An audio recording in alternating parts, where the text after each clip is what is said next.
Well, obviously 1990 was a really shit time to launch a business. It really was. Unfortunately, I was so naive that I really didn't realize that that was the case because I was unassailable. You know, I could do anything. I could achieve everything I wanted. Best possible advice probably for somebody looking to launch a business in a recession is don't do it, you know, unless you're really resilient or you can turn your hand to it. But I mean, you know, there are many people out there today who are in year one, year two, and no doubt finding the marketplace really quite interesting. Um, for me, the biggest lesson, and I'm afraid I sound like both my father and my mother, is that you've got to cut your cloth accordingly. You know, the bottom line is that if you spend money that you haven't got, you will go bust, I guarantee you, because certainly within a startup, within the first 2 or 3 years of a startup, it will take longer and it will cost more than you ever thought it possible to do so. And if you're spending money that you haven't got, then you're doomed for failure.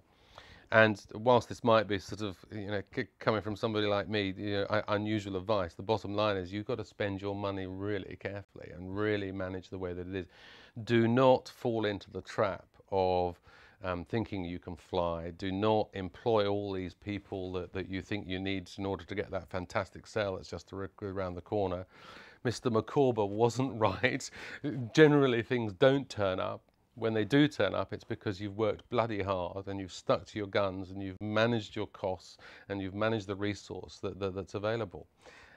It's a very difficult time, unless, of course, you happen to be in the space that we're now in, where a lot of what we do is about efficiency.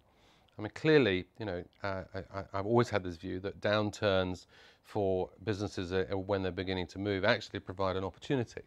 And it's really important to identify what that opportunity is. We're very fortunate at the moment that you know, what we deliver is efficiency in terms of the way that people manage their database and their communication plans and all those things, etc. And of course, what are all companies looking for within this lovely credit crunch? They're looking for a high level of efficiency. So for us, our numbers are really off the scale. So if you've identified something that other organizations will be able to exploit as part of a recession, great, go for it. But the same rules apply. You can't spend the money you haven't got. You can't over borrow. You can't bring on too many people. And I think also the other thing to bear in mind is that staff, everybody who's launching their own business has an ego, and there is something inexorable in all of us, is that when somebody says, how many people do you employ? Most of us don't want to say 2. We want to say 3,740. So leave the ego out of it. It's about getting the job done, making a profit month to month. When you've got enough money and you've got some reserves, fine, then take somebody on. But only take people on when you're good and ready and you can afford to do so.